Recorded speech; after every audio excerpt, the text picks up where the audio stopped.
In this Monster Hunter Wilds video, we're going to be taking a look at the Gunlance weapon and going through the moves, the special attacks, combos for it, things like that. If you've been wondering how to play the Gunlance, then this is definitely a video you want to check out.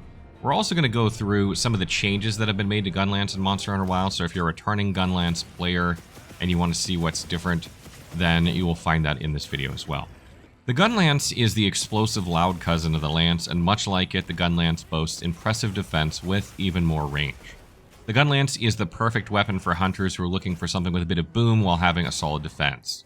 It is both beginner-friendly, and the new additions will make the Gunlance feel better in the hands of veteran bombardiers. So the first thing we're going to take a look at is the basic combos. The first one is the Wormstake Cannon combo.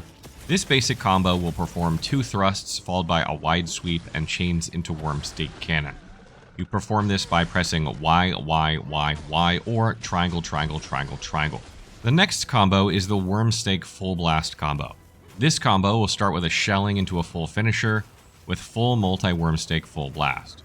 This is a stronger combo for dealing damage, but it can take time to pull off the whole chain and is more useful with larger windows for dealing damage. To pull off this combo, you press B, press left stick and Y, press Y plus B, and then Y or B, or on PlayStation, press circle, left stick, press triangle, triangle plus circle, and then either triangle or circle. The last combo is called the Burst Fire combo. This combo starts with a rising slash and chains into a burst fire, and this is a faster combo useful for when you have a smaller window of attack. To perform this combo, you press Y plus B, and then Y, and then B, or triangle plus circle, then triangle, then circle. The Gunlance has received some massive changes in Monster Hunter Wilds, and dramatic improvements have been made to the feel of using it. Gone are its clunky tank-like days, and the overall flow feels much improved in this latest iteration. The first change is to shelling attacks. While shelling attacks by themselves are not super flashy, they are a decent source of sustained damage. With the change in Monster Hunter Wilds removing the sharpness drain from shelling with the Gunlance, you can have more uptime dealing damage to monsters before needing to sharpen your Gunlance. Another welcome change in Wilds is that you can now move between each shell, making it easier to reposition and combo into other moves. You can also hold down the shelling button to charge up your shelling until the amount of shells you want to use has been loaded up.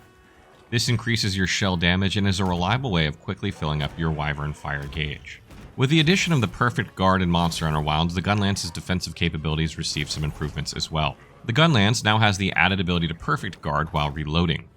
What this means is it makes it easier to flow into a combo after reloading when you do a Perfect Guard, such as going into an overhead slam by pressing Y on Xbox or triangle on PlayStation, or into a burst fire by pressing B on Xbox or circle on PlayStation. Perfect guarding and guarding will trigger a power clash more often, and winning a clash will shoot all of your shells, dealing massive damage. You can then follow up with a Wormstake Full Blast, which is Y plus B on Xbox or triangle plus circle on PlayStation, for even more damage if you combo into a moving wide sweep after the shelling. The moving wide sweep is a new tool made available to the Gunlance in Wilds, and it has various powerful follow-up options such as the Wormstake Full Blast or Wyvern Fire Blast. These can be easily achieved with either a quick shelling or a quick overhead smash into the sweep, followed by Wormstake or Wyvern Fire. The multi-Wormstake Full Blast has some hidden mechanics that are easily missed. The blast actually ends with a guard point, meaning you can continue to be aggressive and press the attack. Even though it expends all your shells, you can quickly reload during the move to reload all of your shells. The Wyvern's Fire Blast, which is achieved by pressing right trigger plus Y plus B on Xbox or R2 plus triangle plus circle on PlayStation, is the signature attack move of the Gunlance in Monster Hunter Wilds, but it has been updated with some changes. You're now able to store up to 2 blasts, and the charges can be recovered by attacking. Shelling also recovers a greater amount of Wyvern's Fire charge and can be used for some quick recovery. In Wilds, the attack also has a longer reach, as well as having 2 different types that can be performed. The first is the standard charge, and the second one being a quick variation that can be performed as a follow-up stun action after some actions, with the most common being the Perfect Guard or the Full Burst. With the addition of the Focus mode in Monster Hunter Wilds, the Gunlance's Focus Strike, called Drake Auger, is a thrusting attack that turns your Gunlance into a drill, doing continuous damage and ending with a Wormstake Cannon. The Hunter can also end Drake Auger early and go into Wormstake Cannon faster. You can perform this by pressing RB on Xbox or R1 on PlayStation while in Focus mode. Different shelling types make a return for the Gunlance in Monster Hunter Wilds and are similar to previous games in this series. Different Gunlances will have different shelling types and shelling power. There are 3 different shelling types of normal, wide, and long, with the wide type having a short range but having a greater area of effect like a shotgun, and the long type having a slightly longer range compared to the normal shelling type. Shells also come in 3 different power variations: normal, slightly weak, and slightly strong, which determines how much damage they do. Different gun lances also come with different amounts of shells before needing to reload, and it will vary from gun lance to gun lance. But generally, the gun lances with wide types of shells will have only 2 shots before a reload is needed, while the normal and long types will have 3 shells. Some gun lances with higher power shells will be able to fire 6 shells before needing a reload. And unlike the bow and the bow guns, you cannot see this information in the equipment menu, so you kind of have to try them out to see for yourself, or you can check on the wiki. With the addition of the secret and the ability to do dismount jumping attacks, it's easier for Gunlance users to mount monsters and topple monsters compared to previous games.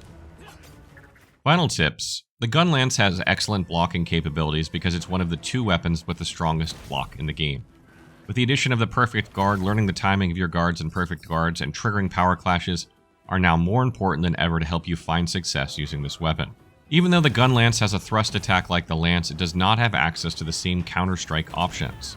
Instead, the attack options it offers are a little slower but can pack more punch if used at the correct time. Another thing to note is that the Gunlance does not have power guard, making it just a little bit less in terms of defense than the Lance. The Gunlance excels at breaking parts except for the tail, as it only deals minimal sever damage. So you generally want to position yourself at the head or the body of the monster in order to break their parts. The Gunlance is still one of the slower weapons to use in the game, thus when dealing with huge and powerful attacks from monsters, sheathing the weapon and dodging out of the way is the best option, especially since the Gunlance does not have power guard. As a Gunlance user looking for a secondary weapon with a similar playstyle, the weapon of choice should be the Lance. The Lance will provide a good alternative for sever damage to the Gunlance, and is very useful for getting those tail cuts. If you're looking for something more mobile and versatile to complement your Gunlance, the Charge Blade and the Sword and Shield are good options, since both will still provide you with guard capabilities, with a chance to do a decent amount of damage. So that wraps up our Gunlance guide. I hope you guys found something useful in here, whether you're a new player or a returning player seeing what's different. And as always, if you have other tips about the Gunlance, maybe things that I didn't say in this video, please leave them in the comments for other players, or if you have questions about how to use the Gunlance, leave them there as well, and I will try and answer them as soon as I can.